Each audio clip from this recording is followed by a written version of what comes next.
Hello, ladies and gentlemen. Welcome to Alexandra Palace. This is the fans' village of the William Hill World Darts Championship. You are here on a historic night, finals night, the biggest game in the world of darts, the Sid Waddell Trophy, and £500,000 up for grabs. I'm Dan Dawson. This is Chris Mason, who for some reason has not come in an awful shirt.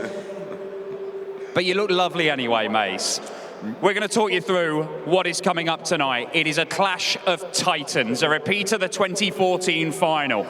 Michael van Gerwen, the world #1 and defending champion, a three-time world champ, against Peter Snakebite Wright, a man who has won a major title, but it's just the one. Let's have a look how MVG got to the final. There you go, there they are, MVG and Peter Wright. Mace, he's not been particularly convincing. He's been much better in previous years. Jelle Klaasen caused him problems, for example, in the first round. Yeah, Darius Labanauskas also caused him problems. Could have been 2-0 up. Should definitely have gone full 3. Had 7 darts at doubles and missed all of them. He looks vulnerable, and he's looked vulnerable for the last 12, 18 months. But what we've seen is flashes of genius, and he's going to need 7 sets of genius to win tonight. Well, look, Michael van Gerwen, his mantra is doing the right things at the right moments. At times, he's been doing that. Rapid Ricky Evans, he won 4-0. It's a flattering scoreline. It's nowhere near a 4-0 game, was it? But he's won that one in a last leg decider, as he did a couple of the others. Yeah, majority of his matches, he's won a lot of last leg deciders. They've gone to the 5th and deciding leg in each set, and he's just hit that button and produced, you know, either a magic finish or a run of big scores. That's where we saw the real MVG, isn't it? Stephen Bunting, 4-0, 104 average. He needs that tonight. He might need more. I mean, that was him at his absolutely imperious best. That's one of his highest averages in probably the last 12 months on TV. And I think he'll need that tonight. I think the version of Peter Wright we got here is a much more focused one. And I don't think he'll let him get away with nicking so many sets in a decider or missing as many doubles like what other people have. Well, I'll tell you what, Darius Labanauskas could have been 2-0 up, and he probably should have got a couple more sets. Nathan Aspinall probably played his worst game of the tournament when he looked there for the beating, did he not? Yeah, I think on reflection, Aspinall just ran out of bullets, lack of experience, looked a little jaded in that match, but he may look back that in a few years and regret it, because that was a really good chance to make the final. Well, look, that's Michael van Gerwen's road to the final. There was that standout performance against the bullet Stephen Bunting, but there are a few question marks. It seems daft to say that about somebody in a World Championship final, particularly a guy who was unbeaten here last year when he took the title. But let's have a look at Peter Snakebite Wright, because it's not been plain sailing for him. Dressed as a Christmas elf, just produced a load of gifts for Noel Malikdem. He could have gone out of the tournament there, sudden death leg. Yeah, again, like Aspinall, Malikdem, look back at that and think, oh, how did I lose that one? But what it did show is he's got plenty of bottle. Before, there was times when he was stretched like that, he may have missed. And I think we both agree the darts he's using, which are not these, they're a different set now. I think he finds them not the easiest to throw, but I think it makes him focus, because his finishing has been outstanding, under pressure. Well, look, against Seigo Asada, he had a lower average than the Ninja. Against Jeffrey Desvan, though, the start of this game, he was unreal, and then he's still in the last set tie-break. This has not been easy stuff for him. No, but I think that holds him in good stead, because there's going to be points tonight where he may have panicked before, but he's got that knowledge, that real, genuine knowledge that when he has been pushed, he's produced at the right times. And the first 3 sets against Desvan, he was unplayable. If he comes out and starts like that, well, he's going to have to, for me. If he makes a good start, I think he wins. I think if it's one of those real tight matches, Michael is Michael. But Michael's never defended the title. So, I don't know, it's written in the stars that it might be Wright's year. Well, Luke Humphries, he was 106 average, his best display of the tournament, still only won that 5-3. This one against Gerwyn Price, I mean, it was good, but it wasn't quite Luke Humphries good. Is that going to be good enough tonight? No, I think he's going to average. I think he's going to need to average his tournament average, and there's no difference between the 12. It's minuscule. They're both averaging just over 98. He's going to have to do that, and maybe more from the start, because Michael will try and get on him early. Well, let's have a look at the tournament averages. Here we go. 1, 2, 3, bang. Oh, come on. Just can't get the start. Oh, hello. Right, the magic finger's not working. Should we try again? There we go. It's just delayed. Right. Very, very little in it. Yeah, the very, very little in it in that. That's probably the key one, isn't it? Yeah, but well, he's going to score heavy enough to give himself chances. What he can't do is think about the occasion, which I think he's done before. The 180s, Peter Wright has been hitting more 180s than anybody in the world this year. It's no surprise to see him hit loads. That is a massive gulf. Now, it's a lot of 170 plus scores, but the main thing is he's been playing a lot more legs in this tournament. The difference in how much time they've spent on that stage is vast, isn't it? Yeah, over 2 hours. 2 hours and 10 minutes more Peter Wright's been on that stage. We can't decide whether it's going to work in his favour. He has had a day's rest. So we're not quite sure what the effects are, but he's played 40 more legs and hit 30 more 180s. I mean, both of them got a 170 finish. Ton plus checkouts. This will be key, because he is going to get outscored at times, and he's going to need those Wade-esque type shots from, 101 to 141. Well, look, the average is close. The finishing stats are close. I'm not sure how this is going to go. We're going to ask some proper pundits and see what they think. No one ever sees me. I actually think this could be a really close final. I think normally we'd expect Michael van Gerwen to win with something to spare, but I think what we've seen this week with both players' averages very similar for the tournament, and Michael van Gerwen throwing some lackadaisical stuff in and amongst his 5 wins. I just think Peter Wright can put it up to him tonight, and I think this will be a close game. Wright's got a better record on the maximums, got a better record on the finishes, the big finishes this tournament, and you know what I'm going to say? I think everything comes to he who waits, and this will be Peter Wright's night, and I think Wright will beat van Gerwen, take the title off him and win 7-5. I think the final's going to be great tonight. I mean, it's going to be a bit too close to call, so I'm not going to give a prediction as to who wins, but I'm really looking forward to seeing who wins tonight. I think it is going to be a very, very close final, and because of that, I think that Michael van Gerwen's going to win it. I do think that Peter Wright will give him a good game. I think we'll probably see them both play better than we have in the tournament at all, but I just think that Peter Wright might get that little bit of heartbreak again. If he gets match starts, I'm not sure he's going to hit him, and I think van Gerwen wins it 7-6. Really looking forward to this final. I think both players can play a lot better. I think especially Michael van Gerwen hasn't really got into third gear yet. They talk about psychological edges and people with mind games. I really do think it does affect Peter. We've seen it a little bit. The Premier League final, is he going to be thinking about that as well? I think he'll be better. I still don't think it'll be enough to beat Michael in this long set format. I'm going 7-5 van Gerwen. I'm going for a better performance than Peter Wright, but I still think Michael's got a bit too much. I'm going to go 7-5 Michael van Gerwen. Well, tonight's game, I think it's going to be tight. I think we could go all 13 sets. For me, Peter Wright has been the better player of the two in this tournament so far, but I think I can't look past van Gerwen winning 7-6, and I think that's a very popular opinion tonight. Well, a few different opinions you've got there on who wins tonight. One of the things that fascinates me, it's not just about how well they're throwing the darts. We've gone through the stats. We know it's close. But it's the history. They first met in this tournament in the final in 2014. Michael van Gerwen won it. We know that. He became a world champion for the first time. That was the first of 9 major finals that have been contested between these two players. The head-to-head score is Michael van Gerwen 9, Peter Wright 0. That doesn't tell the whole story, because the final itself could have been closer 6 years ago. We had World Series of Darts finals where he missed darts to take it to a deciding leg. The following year, he missed darts to take it to a deciding leg where he would have had the throw. He's missed darts in the Premier League. Have we got video of this? There we go. That's the final. He missed darts to beat him in the Premier League, 6 of them. He missed 3 darts to win the Champions League of Darts final. The World Grand Prix, he could have been 4-0 up in sets. Of those 9 meetings, Peter Wright could have won 3, 4, maybe even 5, the majority of them. But how much is that psychological factor going to be a problem tonight, Mace? I think it's everything. I think the fact that when you ask him about it, he completely dismisses it, which means it's in there. Otherwise, he wouldn't mind discussing it.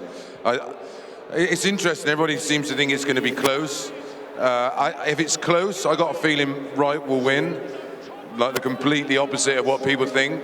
But I actually think Michael knows how to win finals. He knows how to, what does he always say? The right things at the right times. Phenomenal. I think he's going to be phenomenal. I don't even think there's going to be 10 sets in the final. I think he wins 7-3. 7-3 to MVG. Well, look, we've seen spells in this tournament where Peter Wright, if he charges out the blocks like he did against Luke Humphries and is averaging 110 for the first 4 or 5 sets, how big a lead does he have to accrue to be able to get over the line against Van Gerwen? I think halfway point, more or less 6 sets, and I think to win it he has to be 4-2 up. I think if he's 4-2 down, 3-all maybe. I just got a feeling Michael's going to come out of the blocks tonight and absolutely hit him with everything early and try and kill him off. And then he'll go off the ball. Peter Wright might nick a couple of sets, and then off Michael goes with the title number 4. Look, I mean, I realise this is a dangerous question to ask you, Chris Mason, but psychologically, how hard is it to take on a guy who has beaten you so many times in the biggest matches of your career? Anybody who played in your era will have known what that's like because you played against Taylor. Exactly, yeah, we were all on the end of that, and you were pretty broken before you got up there. Perfect example is look at Gerwyn Price. How many times did it take to get over the line against Michael? Was it the 19th try? I think it was certainly in the teens. It might have been 16, but he did eventually. That's the thing. Yeah, over a much shorter race. This is long course starts. This is why Michael is the world number 1, and without doubt, this, if not the best, one of the top 2 that have ever tickled tungsten. And the Champions League final in Leicester. This is Peter Wright dominating that game, 10-7 up. They're the 3 worst darts he threw in the entire weekend. They were the ones to beat MVG in a major title. But what did MVG do directly after that? He reeled off 2 absolutely fantastic legs, sub-13 darts. He's just a winning machine, and he will be aware that he's never defended this title, and he will want to, and I think that's why he wins. Well, look, that's it. You have the final. The world number 1, Peter Snakebite Wright. MVG looking to win a 4th World Championship crown to go within 1 of Raymond van Barneveld and Eric Bristow. Peter Wright looking to become just the 2nd Scottish World Champion in PDC history, behind Gary Anderson, whom he helped lead to the World Cup of Darts earlier on this year. You will see history made tonight. I hope we get a game that is fitting for an incredible tournament. The William Hill World Championship, the biggest tournament in the sport, comes to an end tonight. You will all see it. Please be upstanding for the ceremonial singing of Spandau Ballet's Gold from DJ Lee. Enjoy the night here at Ali Pali. It will be an absolute belter. Dennis Priestley, 1994 World Champion. Games to become the first ever Skull World Champion. Well, going into the 94 World Championship, my attitude, I think it stunk a bit because I didn't expect being successful, and everything seemed to slot into place. I mean, looking back on it now, to look at how far we've come from the very first World Championship in 94, very, very proud of what we've achieved, to be quite honest. Hi, I'm Raymond van Barneveld, 5 times world champion. Tops he wants. And he gets it! Barneveld is the champion of the world! If you can become 1 time a world champion, that's already special. 2 times is very special, but 5 times, yeah, that's amazing. Raymond van Barneveld! I had dreams when I came to the PDC. Some journalists said, Ray, what do you want to achieve? And I said, well, I want to beat Phil Taylor, I want to become world champion, I want to be world number 1, and I want to hit a televised 9-darter. And I achieved this in 14 months, so that's amazing, of course. Should have never lost that final. I don't care what Barney says, I should have never lost that one. I was too far in front. If someone ever told to me, he said, Ray, epic final, amazing, you're the world champion, but it's the last world champion title you're going to win, I would have laughed. John Part, 2 times PDC world champion. Double 10. Game shots! John Part secures the double that brings a smile to his face! I felt great playing the going out for the final in 2001 because I had had a terrific world championship. I had quality player after quality player that I defeated to get there. I felt fantastic how I was playing, and that I thought I was going to do really well. It was a time in darts where Phil was that dominant, people didn't think he could be beat at any stage of a tournament, much less the final. You were in a bear pit there. And here at the Alexander Palace, it's more like the Grand Opera or something. I'm Adrian Lewis, and I'm 2 times world champion. For his 2nd World Championship, and Adrian Lewis has retained his world title. It means everything really, in darting terms and in my life, you know, it's changed my life, you know, no end. When I first started playing darts, that's what I, you know, wanted to achieve. And Adrian Lewis's dream has come true. When you win world titles, it just brings pressure. You know, you're expected to be in the last parts of tournaments, and sometimes it doesn't work out like that. You know, you can bump into the wrong player at the wrong time, and you can be going home early doors. Bumped into one dart, Peter Manley, and obviously that's when I had that little, what can you say, really, tantrum, and walked off the stage.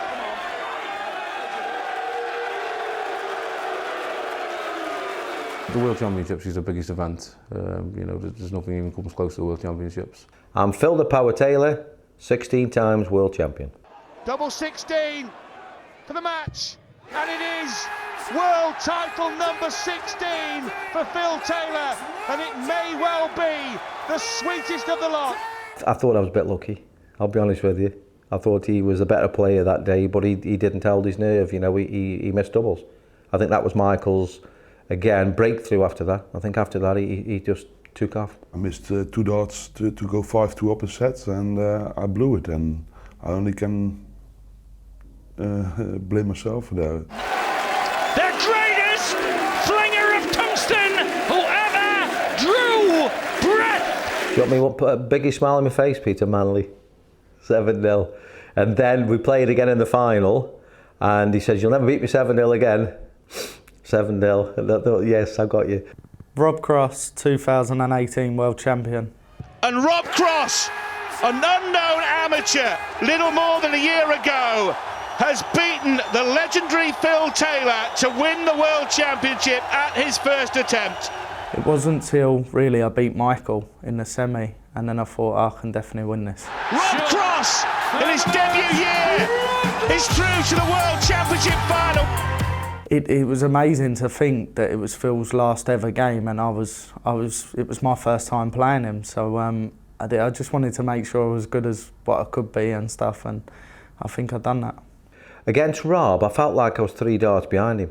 So every time I had to leave a double, he seemed to go out on 80 odd or 100, whatever. You know, he seemed to be that one little step in front of me. I think he was just hungrier and fitter than me. That's all it was. It was probably the weirdest game I've ever played on the World Championships, because obviously a fairy tale for me in that I win at my first attempt, but where it was his goodbye, I think the crowd wanted Phil to win, and the crowd went very quiet towards the end. It was very weird. Tonight we salute a new world champion in Rob Cross. I'm Michael van Gerwen, and I'm the 3 times world champion. And has his day of destiny arrived? Michael van Gerwen stands on top of the world of darts.